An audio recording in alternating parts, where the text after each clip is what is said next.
Hello folks, Robert Roy, founder of wealthbuildershq.com, and in today's video we're going to go over what a call is. Hold on a second. Hello? Oh, never mind. We're not going to talk about that kind of call. We're going to talk about what a call option is. Perfect. What do you think? You like it?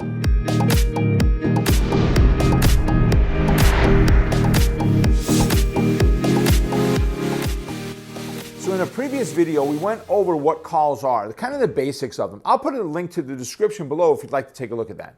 But I want to talk today a little bit more about call options and how to utilize the call options. In other words, what are the three main pieces if we're looking to use a call, to buy a call for a stock that we like?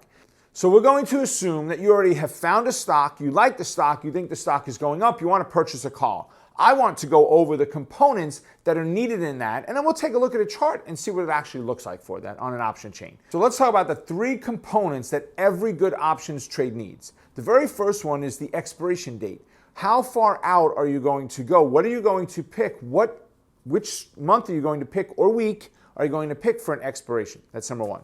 Number two, we're going to look at delta, right? Delta is not a faucet. Right? Delta is not just a Greek letter of the Greek alphabet or a letter of the Greek alphabet. Delta helps us understand how much an option will move based on the movement of the stock price. And we'll go into that a little bit as we look at the chart. And then the third one will be what's called open interest. How many contracts are open in somebody's hands right now? Again, it's like wanting to go to a party. Everybody loves to go to parties, but how many people want to go to the party by themselves? You want to make sure this is a big enough party for you to attend, or else we don't want to buy that option. So with that, let's go take a look at the charts on my computer and figure out what the right option would be for a chart we're looking at. So we're looking at a chart of Costco. We're going to assume for this example, you chose Costco, you picked it, you like Costco, and you believe it's going up. At $259.71 per share, which you see the black rectangle in the upper right-hand corner, right? That's the current price. That may be a little bit too expensive to go buy the shares of stock, so you want to buy an option for it instead. Well, Rob, if I'm bullish and I want to buy the options, how do we pick the right option? That's what I want to go into. So we're going to go over to an option chain. Now you'll find one in Trade Navigator. You'll have one in your broker. We're going to pick the one in the broker, which we're using TradeStation for our broker. So here we are. It's a different option symbol. Let's change it. Costco, C-O-S-T is the ticker symbol. We'll hit enter, and now we get up our option chain. So as I said in the beginning of the video, we needed to look at three different components. The very first one was the expiration date. You have to ask yourself back on the chart of Costco, how long do you plan on being in this trade? Is it something you plan on being out of today? Is it something you plan on being out of in a week or two, in a month or two? You have to make that determination of how long you're going to be in the trade. So if we're doing a day trade, I'm going to trade the shortest term option available. So if I think I want to day trade this, I'm going to pick an option that expires within the next couple of days. If I think it's going to take me a couple of days to a couple of weeks, I'm going to go at least 30 days of time. So for our purposes today, let's look at an option that has 30 days of time until expiration, or at least close to 30 days. So we've got something that is 28 days. We have something that's 35 days. You'll notice the 28-day option says weekly. That is a weekly option that is available on, well, in this case, it's Apple. Let's go change that back over to Costco. Costco wholesale, nothing's really changed. 35 days, we're going to click on that arrow and let's expand that out. So what are we looking at? We have 20 strike prices in there. There are a lot more strikes available. You could choose all. We don't need it for this example. I'm going to keep it right where it is. 20 should be sufficient. And that's our expiration date. So the first of the three keys was picking the expiration. So we know we want something that's in this time frame that we're looking to purchase. All right, that's number one. Number two is delta, right? Delta is rate of change, right? Delta says for every dollar the stock moves, how much is the option going to move? I like a delta that's close to 65, not really much lower than 65. I'm not a fan of that. And I don't want to go into the bell curves and the percentages of being right and all of that type of stuff, right? Standard deviation. For our purposes here, understand we're looking for about that 65 delta. That is my favorite. If I can get 65 every time, I would take it without a question.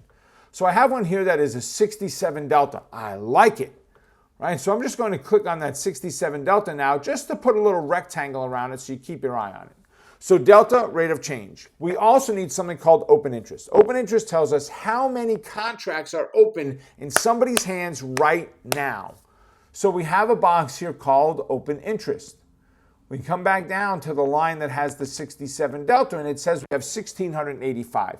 You really want to make sure that you're never entering an option that you buy. It's a different story as a seller, but as a buyer, you never really want to enter an option that has less than 100 open interest. That's the not a lot of people at the party theory, right? You want to make sure that there's enough people at the party. 100, that's a nice size party, right? You can kind of do your thing there. Now, open interest tells us how many contracts were open as of this morning's opening day. Before the market opened today, whatever today is, right? Before the market opened, there were 1,865 or 1,685 open contracts right now.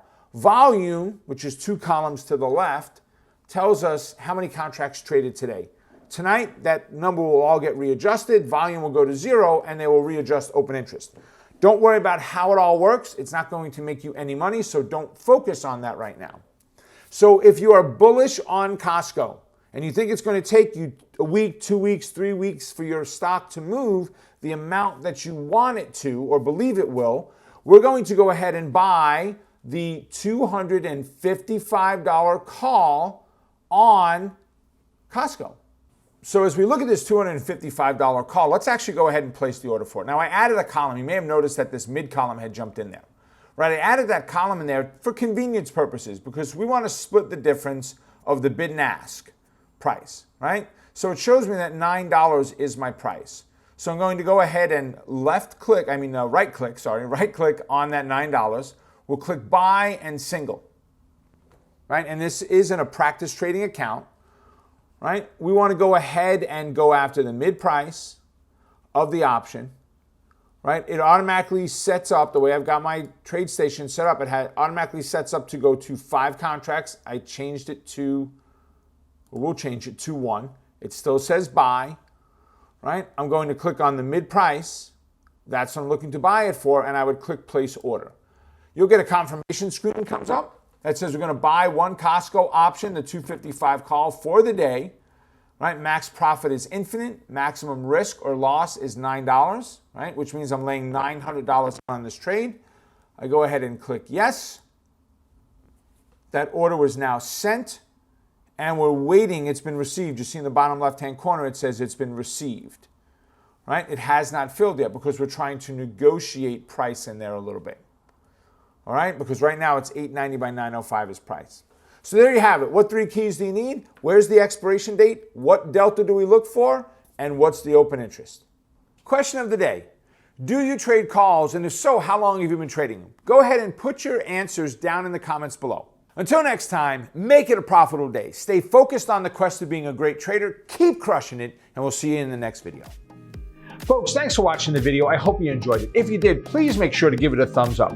Go ahead and click the subscribe button so you can follow along with all of our great content, and ring the bell so you never miss anything new that comes out. And folks, with that down below, we've got a couple of other videos for you to choose from that you can watch from our materials.